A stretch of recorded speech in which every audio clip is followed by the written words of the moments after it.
Temporary shelters are still being used in Vanuatu, a year on from when back-to-back severe tropical cyclones Judy and Kevin struck.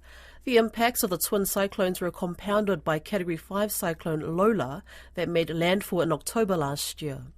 Save the Children's Vanuatu Country Director Polly Banks told Caleb Fotheringham, communities are anxious about the future of their livelihoods. It's been 1 year since the twin cyclones Judy and Kevin struck Vanuatu, and they directly impacted more than 80% of the country's population, and the destruction at the time was widespread. There were thousands of homes, hundreds of schools and other buildings that were destroyed or damaged, and the government of Vanuatu declared a 6-month national state of emergency.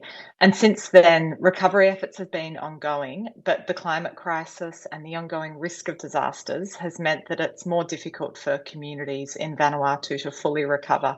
And I guess this was reflected with Tropical Cyclone Lola. It was a Category 5 cyclone and it hit 4 months ago from now, but it also hit, as you said, before cyclone season had even officially commenced, which was a historic first, a Category 5 before cyclone season had commenced for the Southern Hemisphere.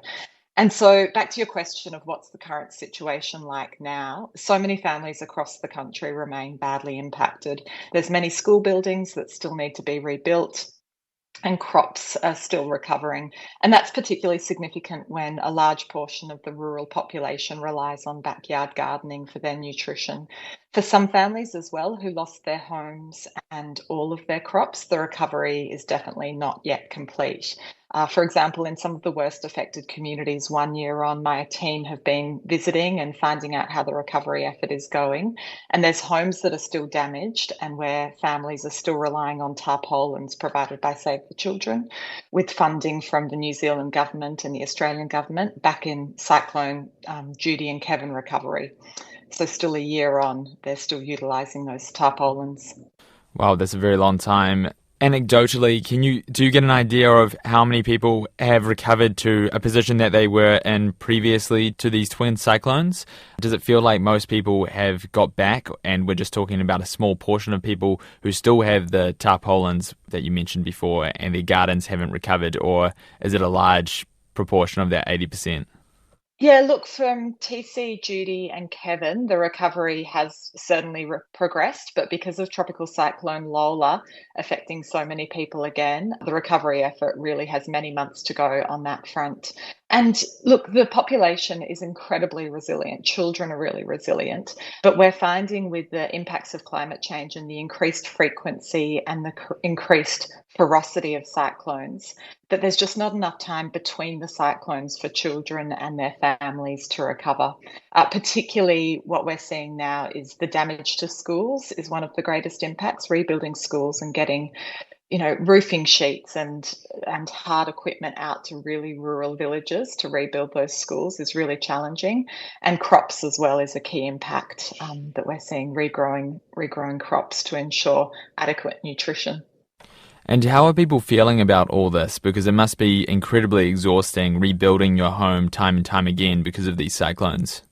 Yeah, look, we've done a number of studies and we've provided a platform for children to speak and for families to speak about their experience. And far and away, we're just hearing that communities are concerned, they're worried, they're anxious about the future of their livelihoods, the future of their homes, the future of their school buildings as a result of climate change.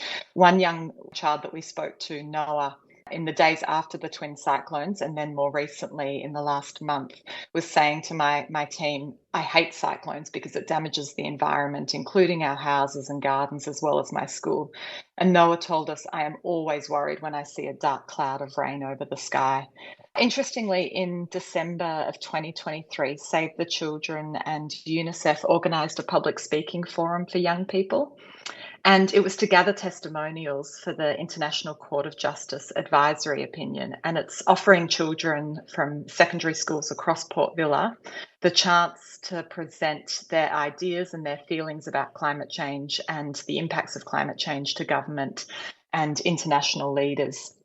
And one young girl, Gabriella Kaltonga, spoke at the forum, and it was a really powerful speech. And if you wouldn't mind, I'd love to just read a little quote from her speech.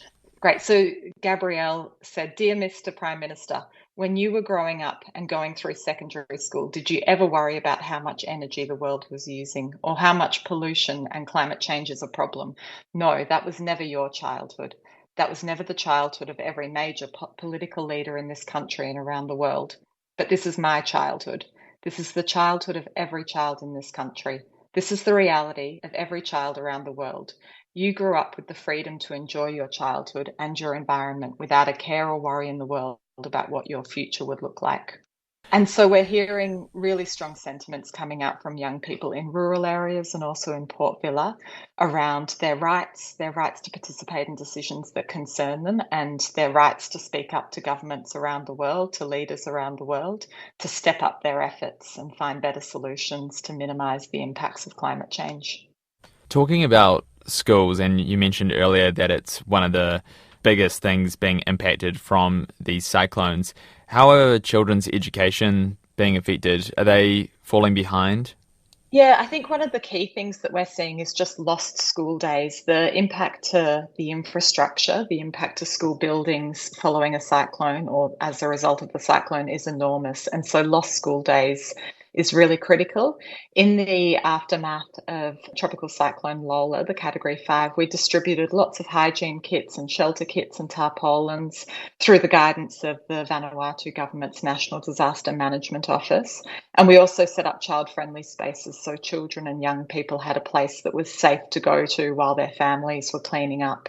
Now that we're into the recovery effort, we're partnering with other NGOs, with CARE, and working really closely with the provincial government and the Ministry of Education and Training to try and rebuild some of those worst damaged schools. But the rebuilding effort is really significant.